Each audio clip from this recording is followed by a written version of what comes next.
Enjoy.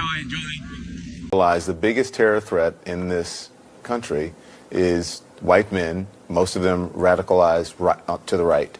All right, guys, so we got to talk about a very ironic story here. It involves Don Lemon, who officially is now Donna Lemonade, okay? He's officially Donna Lemonade because Donna just got a civil union, okay? Some people may call it marriage. I'm going to call it a civil union. Don Lemon got into a civil union with a white man, okay? He's tied to the white man for tax purposes, right? The government recognizes that Don Lemon, again, is in this, union, right, between him and the white man. And the irony here is that Don Lemon on CNN spent years demonizing white people and at one point called the white man the biggest terror threat to this country, but then he turned around and got married and got a civil union with a white man. Realize the biggest terror threat in this country is white men, most of them radicalized to the right. And we have to start doing something about them. There is no travel ban on them. There is no ban on, they had the Muslim ban. There is no white guy ban. So what do we do about that? So, and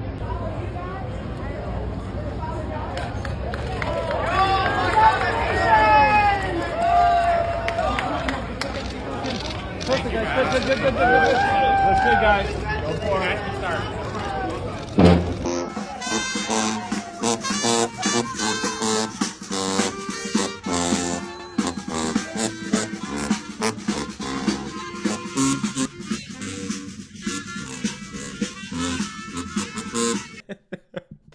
Yeah, so it turns out that Don Lemon actually loves white terrorism, right? He loves when a white man terrorizes his backside.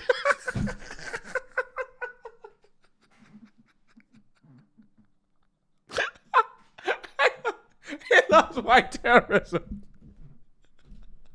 He love that. He love the great white pipe, bro. He love white sauce too. He love everything white, bro. He love everything white. He even got white dogs, okay? I bet he live in a white neighborhood, surrounded by white people all day. But yet, he go on TV and talk about how much he hate white people. He think the white man the biggest terror threat to this country when he got a white man terrorizing him every night, okay? He let a white man dominate him every single night, bruh. He love white supremacy in the sheets. He's an activist in the streets, but he's colonized in the sheets, bro. That's what we're doing. But again, I want you guys to remember, this is the same guy that claims that he's oppressed, right? He's oppressed. I want to read about this because this doesn't sound like oppression to me, okay?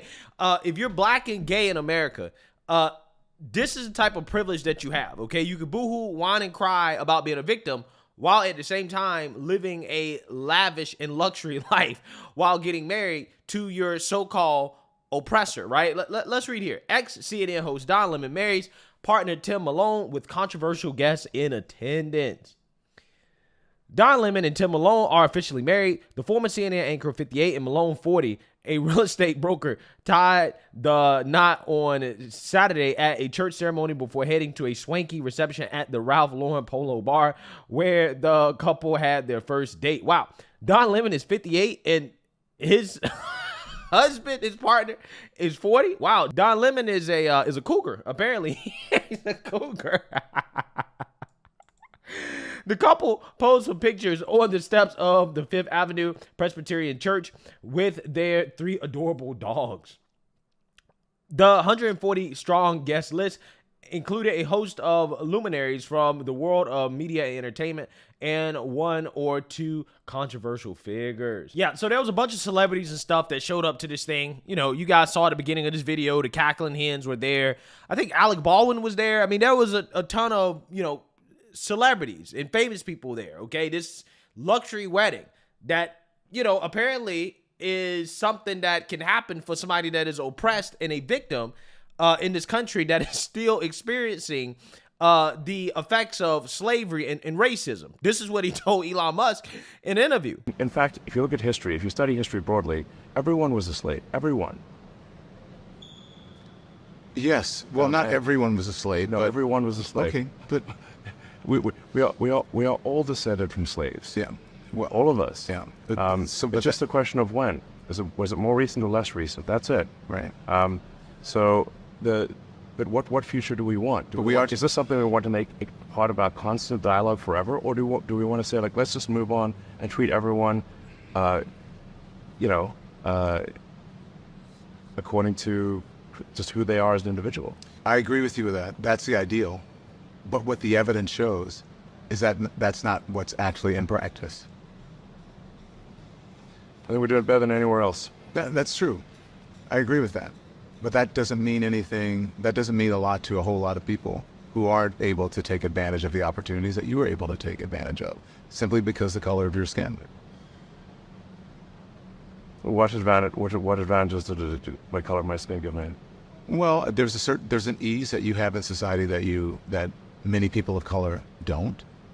You were able to come to this country voluntarily. There are many people who were not able to come to the country voluntarily. There are people who came here It was as very difficult slaves. for me to come here. And there is a legacy of slavery that still continues on. There's a legacy of racism that still continues on in this country. That's undeniable. Well, if we keep talking about it nonstop, it will never go away. If we keep making that the central thing, it will never go away. Why do you believe that? I think I'm just making a simple statement of fact. So I think we want to get away from making everything a race or a gender or whatever issue, and just treat people like individuals. Yeah, so according to Don Lemon, there's still a legacy of slavery and racism going on to this day, according to him, right?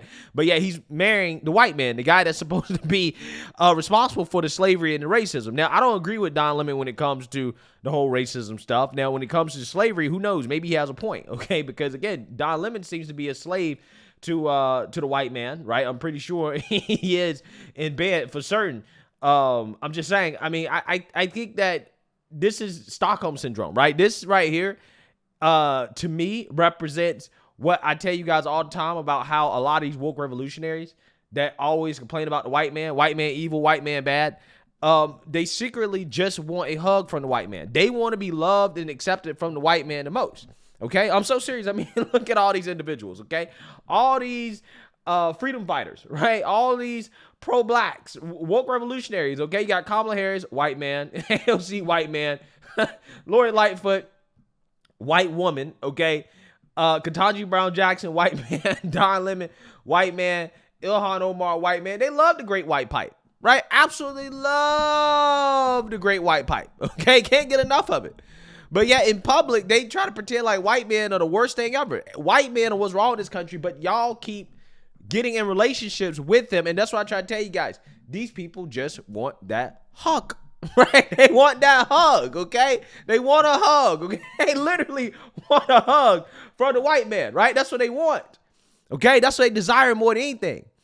Because what these people do when it comes to their actions and their words, it's not consistent. It's not consistent. It's like I try to tell you guys, these people, if they really hated the white man so much, they would be trying to get away from the white man, but they won't leave the country, right? They won't go to somewhere else, some other country where there's less white people. No, they want to stay. They want to stay and force the white man to be with them. But at the same time, they want to say, oh, well, we need to get away from the white man. How does that work? How does that work? I really don't understand it. I really don't get it. Okay? I don't get it. They also want to get on one knee and beg and plead to the white man, please give us a check. Please give us reparations. Well, I thought the white man was your oppressor. I thought the white man was trying to hold you down. I thought he had his boot on your neck. Why would your oppressor take his boot off your neck and give you a check? Why do you think he would do that? But yet you beg for it anyways. Okay? I don't understand it. The white man's supposed to be so evil, but yet... yeah, y'all in relationships with the white man. Every chance you get, you go run into him. Want to be with him, want to be loved. But again, that's why I really think all of this is. I really think a lot of these people who are supposed to be so pro-black and they're liberal, they want to be with the white man the most. And they're mad and upset because the white man does not love them the way that they want to be loved. Okay, so if the white man is not expressing the love and affection that they want, that's when they get mad, upset, they get so angry about it, right? And that's when they lash out in the media, okay, and talk about how bad it is in this country, white supremacy, how much they're oppressed, but then they turn around and they do this, okay? They laying up with the white man in bed, okay, getting their cheeks clapped, right? Yo, this is beyond me, bro. It really is. What really gets me about it is this idea that, if you are a black conservative, that, you are supposed to be a, representation of a sellout, or, one of these people that really love the white man, that love massa, right? But you don't see me on one knee begging the white man for a check or a handout, or begging the white man to love me, or sleeping with a white man, get my cheeks clapped. You don't see me doing that. You don't see me doing that. I don't beg white people for anything, okay? I'm not out here trying to get the hug from the white man. But all these people that claim to be so pro-black, okay, that, supposed to be out here, fighting against white supremacy, again, they seem to love white supremacy. They seem to love it. Again, that's the part that really, really, really gets me about all this, okay? It really is just kind of funny how that works. In regards to Don Lemon getting married, it ain't something I can say I personally endorse. You got this church doing this marriage, which, hey, at the end of the day, that's the choice of that church. All I gotta say is this. I think there's just a lot of irony in this idea that white men are the biggest terror threat to this country. When you're marrying a white man or getting in a civil union with a white man, but yet you go on TV, you talk about white supremacy, how bad the white man is. I just don't think that, that is consistent. I really don't understand how these people can live with themselves knowing that their whole life is nothing but hypocrisy, right? Just blatant hypocrisy. But again, I guess in Don Lemon's case, the white man is the biggest terror threat to his backside. So, he's kind of right about that, okay? The white man is a terror threat to him, okay? He loves being terrorized in the bed by the white man every night. He loved that, okay? But it's like I told you guys, they just want that hug, okay? The lashing out, the being upset with white people, the whole, complaining about white supremacy thing is just simply because the white man don't love them the way they want to be loved, okay? That's literally what it is. And I think that this Don Lemon story is example exactly what I'm talking about. Let me know what you guys think. Make sure you like, comment, and subscribe. Most importantly, share a black conservative perspective. Peace.